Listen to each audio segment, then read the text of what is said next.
বৈশাখ মাসের পয়লা বৈশাখ সামনে আসছে। আসতে একটা করে তত্ত্ব শুনবেন লীলার মাধ্যমে। পয়লা বৈশাখ আসছে। আচ্ছা, পয়লা বৈশাখ নববর্ষ ধরা হয়। আচ্ছা, এবার হাত তুলে আপনারা বলুন তো, পয়লা বৈশাখ মানবেন না পয়লা জানুয়ারি মানবেন? কোনটা মানবেন? বছরে তো দুটো নতুন দিন আছে, একটা পয়লা জানুয়ারি, একটা পয়লা বৈশাখ। আপনারা কোনটা মানবেন? এখানে মুখে বলছেন পয়লা বৈশাখ, আর মানবার সময় পয়লা জানুয়ারি। কেন বলুন তো? যখনই পয়লা জানুয়ারি এসে তখন কি ডিজে বাজাবার ধুম। আর দেখবেন, কিছু মনে করবেন না, ইংরেজরা পয়লা জানুয়ারি করেছে, ভারতবর্ষের মানুষ পয়লা বৈশাখ করেছে। এটা সনাতন ধর্মের মানুষ। ওদের রাত্রি 12টার পরে একটা দিন হয়, রাত্রি 12টা পেরিয়ে গেলে একটা দিন, আর আমাদের সূর্য ওঠার পরে একটা দিন। কত সুন্দর শুভ কাজ বলুন তো। আমাদের সূর্য ওঠার পরে দিন হয়, আর ওদের কি হয়? রাত্রি 12টার উপরে। দেখবেন পয়লা জানুয়ারির সময় রাত্রি 12টার পরে, যখন 30 তারিখের পর পয়লা জানুয়ারি হয়, তখন দেখবেন রাত্রি 12টার সময় যে যত পারে এরকম শুরু করে। এদিকে 12টা বেজে যায়, এদিকে এদেরও 12টা বেজে যায়। মানে এদিকে ঘড়িতে 12টা বাজে, এদিকে আমাদেরও 12টা বাজতে শুরু করে। আমরা কোন জায়গায় পৌঁছাচ্ছি? শুভ নববর্ষ পয়লা বৈশাখ। আপনাদের কাছে শাস্ত্রের নিয়ম অনুযায়ী কয়েকটা কথা বলবো, আপনারা নববর্ষ মানান। পয়লা বৈশাখ নিয়ম হচ্ছে, আমরা প্রচুর পড়াশোনা করি, অনেক কিছু পড়াশোনা করতে হয় আমাদের, এগুলো অনেকে জানতে হয়। যদি কিছু কীর্তন করতে হয় তাহলে পড়াশুনো করতে হবে। শুধুমাত্র পদ পদাবলী নিয়ে বসে থাকলে হবে না, তাকে পড়াশুনো করতে হয়। পদ পদাবলী তো কীর্তনের দরকার, নইলে কিন্তু মানাই না। কিন্তু আপনাকে শাস্ত্রের কথা কিছু জানতে হবে। পয়লা বৈশাখের কথা বললাম মা, শুভ নববর্ষ। এই পয়লা বৈশাখের দিন আপনি সূর্য ওঠার 1 ঘন্টা আগে ঘুম থেকে উঠবেন। কি কি কর্তব্য আপনার? শাস্ত্র বলছে সূর্য ওঠার 1 ঘন্টা আগে ঘুম থেকে উঠবেন, হরে কৃষ্ণ মহামন্ত্র বলতে বলতে উঠবেন, ভগবানের কাছে প্রার্থনা করবেন, আজকে বছরের প্রথম দিন, হে প্রভু আমার সারাটা বছর যেন সুন্দর যায়, এটা প্রার্থনা করবেন। স্নান করতে হয় নদীতে। যদি নদী কাছে না পান, গঙ্গা কাছে না পান, তাহলে যখন বাথরুমে স্নান করুন আর পুকুরে স্নান করুন, একটু জল হাতে নিয়ে মাথায় দেবার আগে গঙ্গা গঙ্গা গঙ্গা 3 বার বলে মাথায় দেবেন, আপনার কাজ আছে। স্নান করে কি করবেন? নতুন কাপড় পরতে হয় পয়লা বৈশাখের দিনে। প্রশ্ন করবেন সবার সামর্থ্য নাই, তাহলে কি করব? আপনার আগের দিনে ধোয়া কাপড় অনেকে পরতে পারেন, এবং স্নান করে ভগবানের চরণে 2টো তুলসী পত্র দেবেন। ও মায়েরা, তুলসী পত্রটা কেমন দেবেন? গাছে ফুটে আছে সেরকম না, পিচ্ছিল দিকটা দেবেন না খসখসে দিকটা হবে? শাস্ত্র বলছে ভগবানের চরণে পিচ্ছিল দিকটা, প্লেন দিকটা, তুলসী পাতা যেটা প্লেন না, ওই প্লেন দিকটা দেবেন। কেন বলুন তো? গোবিন্দের চরণে যেন আঘাত না পায়। একটু চন্দন দেবেন। আপনি ভগবানকে ধূপ দেখাবেন 7 বার। গোটা শরীরে কবার ধূপ দেখাতে হয়? জোরে বলুন। 7 বার। এগুলো জানতে হয়। আপনি কাজ করবেন অথচ নিজেই জানেন না, লোককে বোঝাবেন কি? আপনি কীর্তন করছেন, আমি কীর্তন করছি, আপনার নাতি যদি আপনাকে বলে যে ভগবানকে কবার ধূপ দেখাতে হয়, বলে আমার জানা নাই, নাতি আপনাকে কি বলবে? আপনি কি করছেন? তাহলে আপনাকে সব জানতে হবে। এইদিকে দেখান, ভগবানের গোটা শরীরে কবার ধূপ দেখাতে হয় মা? শাস্ত্র বলল 7 বার। প্রদীপ জ্বালাতে হয়। দীপ দেখাতে কবার? চরণে 3 বার, এই চরণে 4 বার। ভালো করে শুনবেন, চরণটাতে 4 বার দীপ দেখাবেন ভগবানের, নাভিটাতে 2 বার দেখাবেন, আর মুখমণ্ডলে 3 বার দেখাবেন, আর গোটা শরীরে 7 বার দেখাবেন। কি বললাম? চরণে কবার দেখাবেন? 4 বার। নাভিতে কবার দেখাবেন মা? 2 বার। আর মুখে কবার দেখাবেন? 3 বার। গোটা শরীরে কবার দেখাবেন? 7 বার। এই দিন কিন্তু একটু পরমান্ন তৈরি করে ভগবানের চরণে দিয়ে, একটা তুলসী পত্র দিয়ে ওই প্রসাদটা তৈরি করার পর, কোনো বৈষ্ণবকে পেলে, কোনো ব্রাহ্মণকে পেলে সেবা দেওয়ার পর আপনি কি করবেন? ওই প্রসাদ বাড়ির সবাইকে দেবেন। কেন? ওই প্রসাদটার নাম হলো মহাপ্রসাদ। সেই মহাপ্রসাদ খেতে পারলে আপনার জীবন সুন্দর হবে। এই দিকে তাকাবেন। পয়লা বৈশাখ শুধু নয়, বৈশাখের প্রত্যেকটা দিন কেউ যদি সূর্য ওঠার আগে স্নান করতে পারে, 30টা দিন স্নান করে দেখবেন আপনার শরীরের কি উন্নতি হয়, আপনার মনের কি উন্নতি হয়, আপনার বাড়ির কি পরিবেশের পরিবর্তন হয়ে যায়। এগুলো আমরা করি না, জানি না, জানবো তবে তো করবো। এগুলো জানবেন, আপনাদের জীবন দেখবেন সুন্দর হয়ে যাবে। শুধু তাই নয় মায়েরা, পয়লা বৈশাখের দিনে আপনাকে মাথায় রাখতে হবে, সেদিন শুভ কাজ করবেন, শুভ চিন্তা করবেন, কারোর সঙ্গে ঝগড়া করবেন না, বিবাদ করবেন না, মনের মধ্যে কুমনোবৃত্তি আনবেন না। দেখবেন আপনার মন সুন্দর হয়ে যাবে এবং ভগবানের চরণে অর্পণ হয়ে যাবে।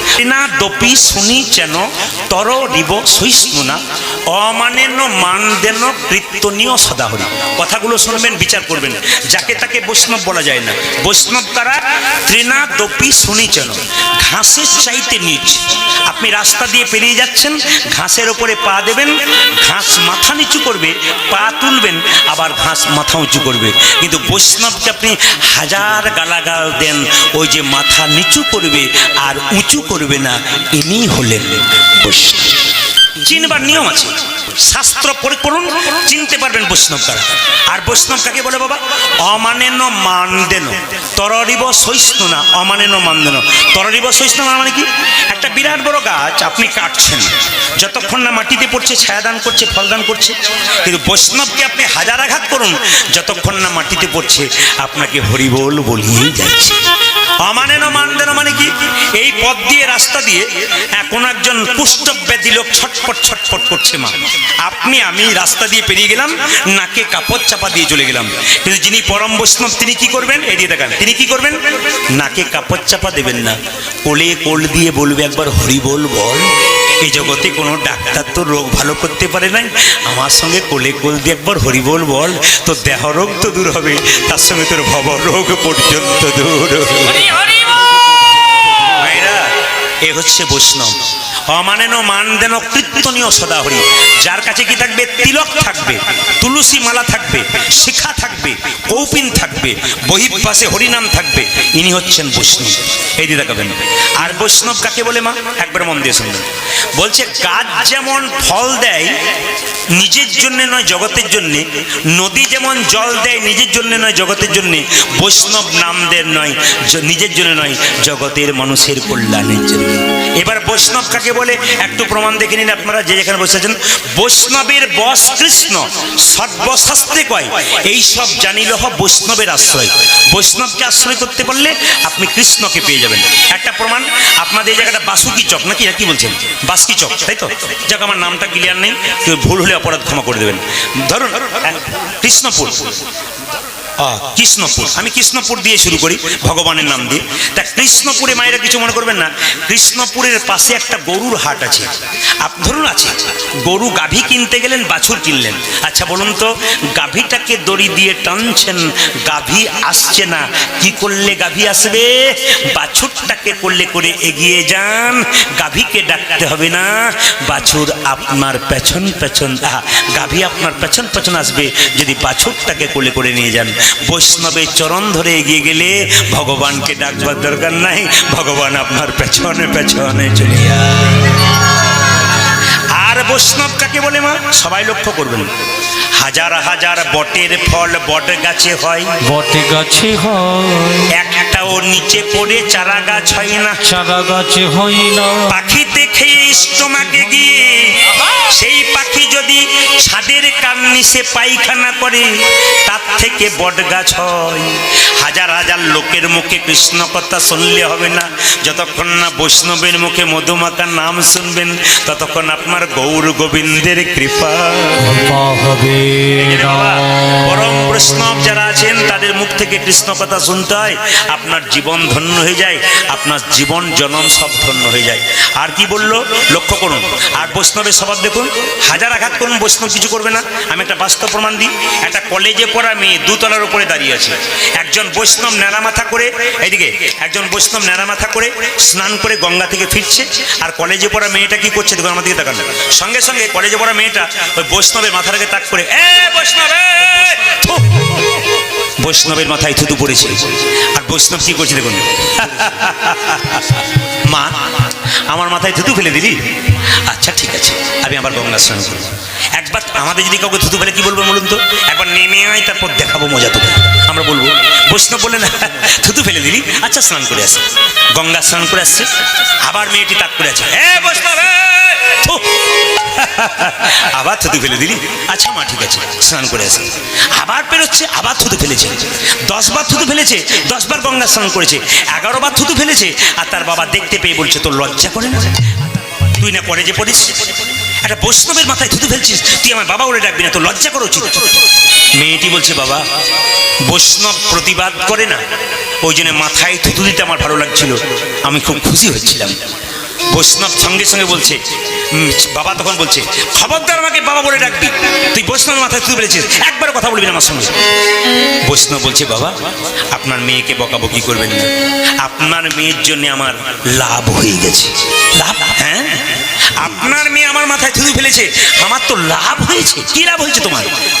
আমি শাস্ত্রে শুনেছি, একবার গঙ্গা স্নান করলে এক জন্মের পাপ দোহাই।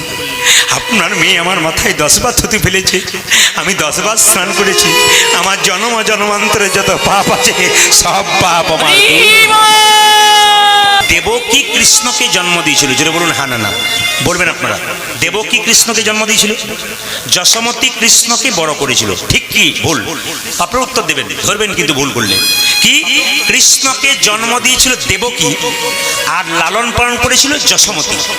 দেখুন, তারা কৃষ্ণকে কোলে নিয়ে মরতে পারলো না, কিন্তু কৃষ্ণকে কোলে নিয়ে কৃষ্ণকে কোলে নিয়ে মরতে পারলো না। কিন্তু এমন একটা মেয়ে যে কৃষ্ণের সঙ্গে চিরকাল শত্রুতা করলো, অথচ কৃষ্ণ কোলে নিয়ে মরলো, হাত তুলে বলুন তো তার নাম কি? বাহ, আপনাদের প্রণাম জানাই। অন্য জায়গাতে অনেক ভেবে বলে, কিন্তু আপনারা যে টুক করে বলেছেন তার ভালো খুশি হলাম। পুতনা দেখুন মায়েরা, কৃষ্ণের সঙ্গে শত্রুতা করলো, কৃষ্ণ কোলে নিয়ে মরল। উত্তরগুলো শুনবেন। কৃষ্ণ কোলে নিয়ে মরল কেন? এটা খুব সুন্দর উত্তর, যে ভগবানকে সবাই ভজনা করে কেউ কোলে নিয়ে মরতে পারে না, কিন্তু ভগবানের সঙ্গে যে শত্রুতা করলো সে আবার কোলে নিয়ে মরতে পারলো। ইউটিউবে আপনারা দেখতে পাবেন যে ভগবানের সঙ্গে শত্রুতা করেও ভগবানকে কোলে নিয়ে মৃত্যুবরণ করা যায়, তার প্রমাণ দেখুন। এই হিসাব নিয়ে আপনারা ইউটিউবে দেখতে পাবেন, খুব দামি কথা, কিন্তু সবাই লক্ষ্য করুন। তোদের বললাম না, পুতনাকে লক্ষ্য করুন মায়েরা। পুতনা স্তনে বিষ মাখিয়েছিল। কংস রাজার কথায় বোনকে বলেছিল, তুই এক কাজ কর, হাজার হাজার শিশুকে মারবি, তার মধ্যে কৃষ্ণ ফাঁকে পড়ে যাবে, ও মরে যাবে। এখন মায়েরা লক্ষ্য করুন, স্তনের মধ্যে বিষ মাখিয়ে হাজার হাজার শিশুকে মেরেছে। মায়েরা উত্তর দেবেন, বাচ্চাদের নিরাপদ জায়গা কোনটা আর বাচ্চাদের নিরাপদ খাবার কোনটা? বলুন, বাচ্চাদের নিরাপদ জায়গা কোনটা, নিরাপদ খাবার কোনটা? যে খাবারে কোনো গন্ডগোল নাই, যে জায়গাতে তার কোনো ভয় নাই, এই জায়গাটার নাম কি আর নিরাপদ খাবারটার নাম কি আপনারা জানেন? বাচ্চাদের নিরাপদ খাবার হচ্ছে মায়ের স্তন দুগ্ধ, যেখানে কোনো ভেজাল নাই। অন্য খাবারে ভেজাল থাকতে পারে, কিন্তু মায়ের স্তন দুগ্ধে কোনো ভেজাল নেই। 2, নিরাপদ জায়গা কোনটা? বাচ্চাকে কেউ তেড়ে নিয়ে গেলে ও কোথাও ঢুকবে না, ও মায়ের কোল খুঁজবে, কারণ ও জানে এটা নিরাপদ জায়গা, এখানে এলে আমার বিপদ হওয়ার ভয় নাই, আমার মা আছে। এই জন্য নিরাপদ জায়গা লক্ষ্য করবেন। বাচ্চা পুতনা স্তনে বিষ মাখিয়ে সবাইকে মারতে মারতে মারতে মারতে কৃষ্ণ কোলে নিয়ে মরল কেন? আসলে পুতনার চিন্তাটাই ছিল কৃষ্ণ চিন্তা। সবাইকে মারতে মারতে কৃষ্ণ কই, কৃষ্ণ কই, কৃষ্ণকে পাবো কখন, কৃষ্ণকে পেলেই মারবো, কৃষ্ণকে পেলেই মারবো, কৃষ্ণকে পেলেই মারবো। মনের মধ্যে কৃষ্ণ চিন্তা ঘুর ঘুর ঘুর ঘুর ঘুর ঘুর করছিল বলে কৃষ্ণকে কোলে নিয়ে মরতে পেরেছে। মায়েরা লক্ষ্য করবেন, যখন পুতনা কৃষ্ণকে কোলে নিয়েছে, তখন পুতনার রূপ দেখার পর কৃষ্ণ চোখ দুটো মুজে দিয়েছিল। আপনার শাস্ত্র পড়ুন, দেখতে পাবেন পুতনার কোলে বসে থাকার সময় কৃষ্ণ পুতনাকে দেখে চোখ দুটো মুজে দিয়েছিল। অনেক অভক্ত যারা, তারা বলল, কৃষ্ণ পুতনাকে দেখে ভয় খেয়ে গেল।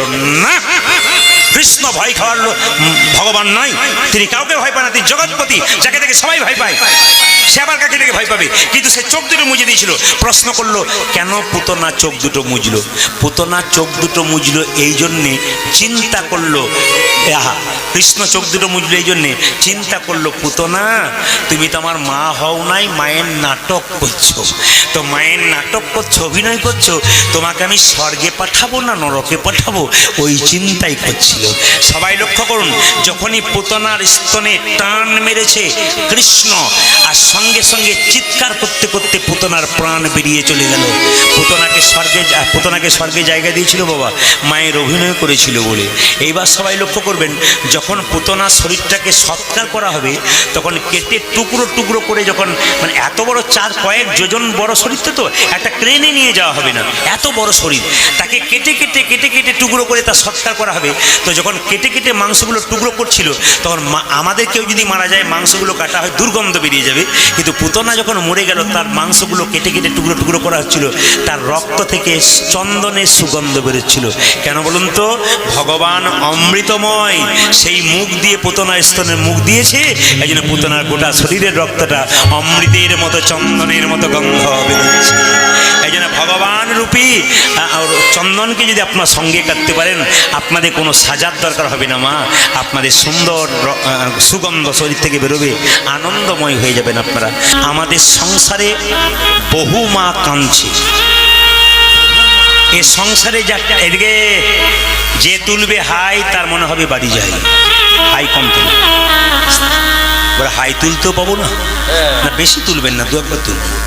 এই দেখো, এই সংসারে মা কাঁদছে, যার টাকা আছে তারও জ্বালা, আর যার নাই তারও জ্বালা।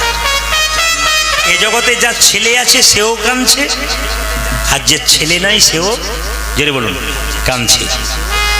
একজন ছেলে পেয়ে কাঁদছে যন্ত্রণাতে, একজন ছেলে না পেয়ে কাঁদছে না পাওয়ার কষ্টতে।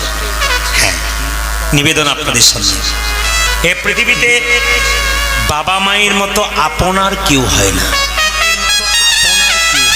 এই জগতে মায়ের মতো আপন কেউ হয় না, বাবার মতো আপন কেউ হয় না। মা কাকে বলে? এই দেখাবেন না, মা কাকে বলে?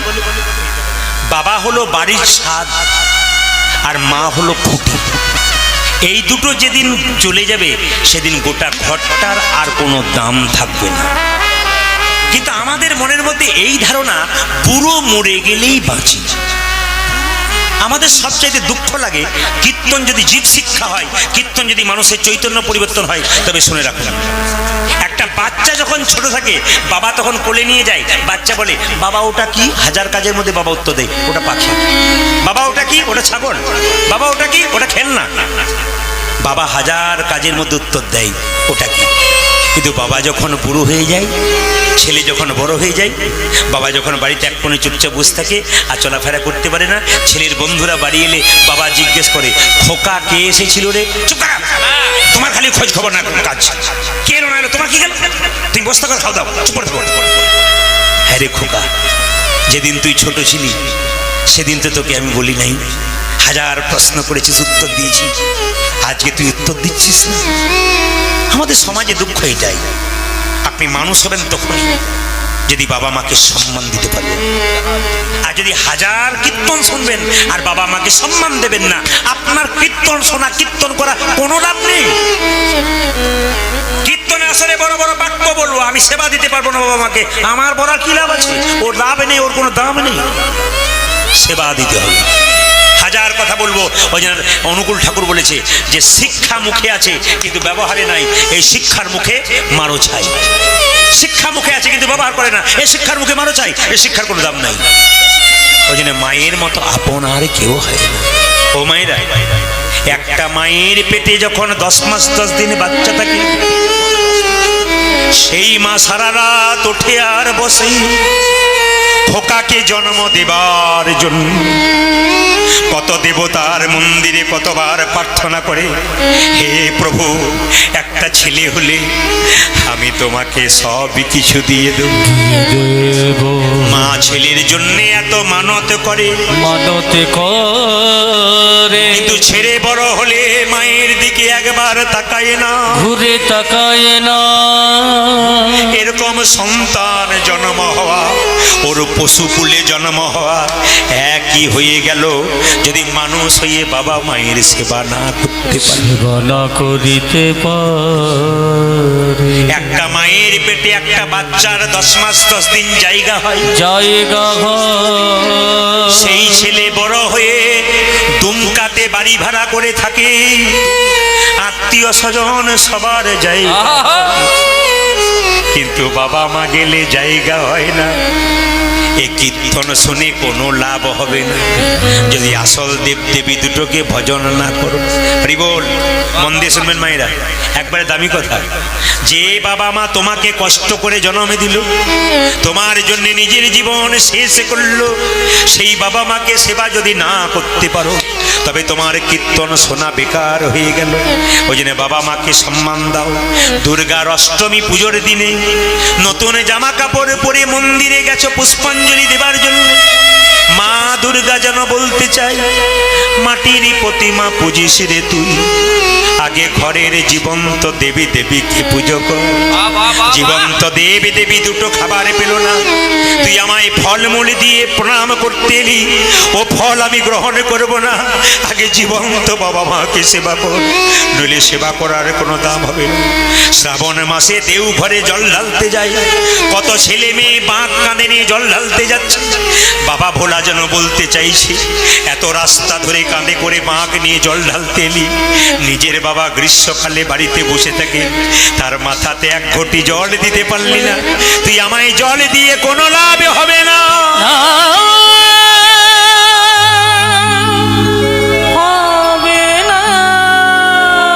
এইদিকে বাবা যখন জীবন্ত বেঁচে আছে, দুটো সাদা রসগোল্লা খাবার জন্য ছেলেকে বলল, আজ আনবো কাল আনবো বলে আনলো না। কিন্তু বাবা যখন মরে গেল, বিরাট বড় প্যান্ডেল করে 2000 লোককে দুটো করে রসগোল্লা খাওয়ালো।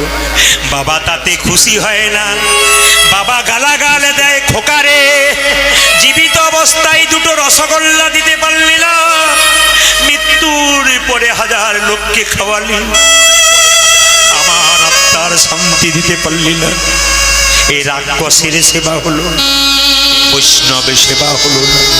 এই জন্য আপনাদের কাছে নিবেদন রইল, বাবা জীবিত থাকতে বাবা যদি কিছু চাই সেটা দিন, মা যদি কিছু চাই সেটা দিন, তবে আপনি সাধ্যের সময় কাজ করাবেন, আপনার কাজ করা সার্থক হবে। আর জীবিত থাকতে বাবা একটা ভালো কাপড় পেল না, আর সাধ্য করার পর সময় আপনি লোককে ভালো কাপড় দিলেন, লাভ নেই আপনার। আপনার বাবার চোখের জল আপনার সংসারকে অভিশপ্ত করে দেবে। যতই সাধ্য কাজ করান, যদি বাবাকে না দিয়ে আপনি করান, আপনার কোনো লাভ নেই। আগে জীবন্ত বাবাকে দাও, জীবন্ত মাকে দাও, তবে তোমার লাভ আছে। মাকে কেউ কাঁদিও না, ছেলে যদি রাগে করে চলে যায় না খাই, বাড়ির সবাই খেয়ে নেয়, একজন দরজায় অপেক্ষা করে থাকে, ছেলে না খেলে খাবে না। এরই নাম হলো গর্ভধারিণী মা। মায়ের যে কি যন্ত্রণা মা ছাড়া কেউ জানে না, বাবার যে কি যন্ত্রণা বাবা ছাড়া কেউ জানে না। এই দুটো দেবী দেবীকে সম্মান না দিলে গোবিন্দের কৃপা কোনোদিন হবে না।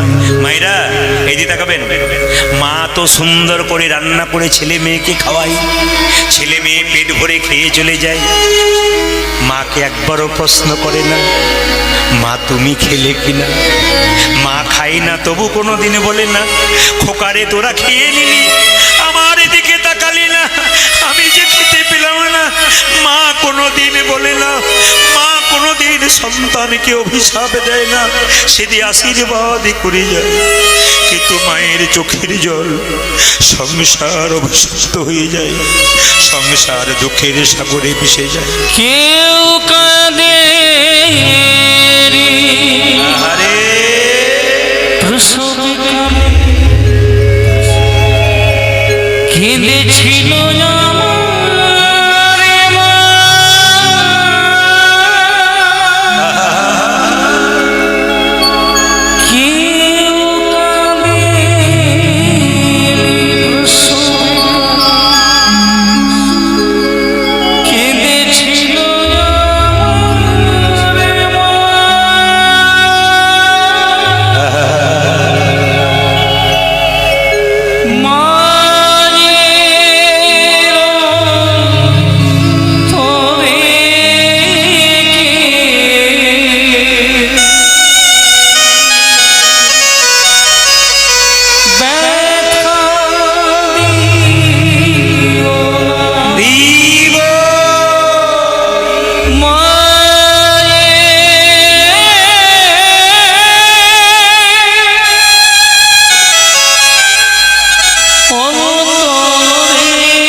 মনে কিংবা মনে, মনে মনে ডাকলে পাওয়া যায়, ঘরের কোণে বসে পাওয়া যায়, তীর্থস্থানে গিয়ে যদি তোমার মন ভালো না থাকে তোমার কি লাভ আছে?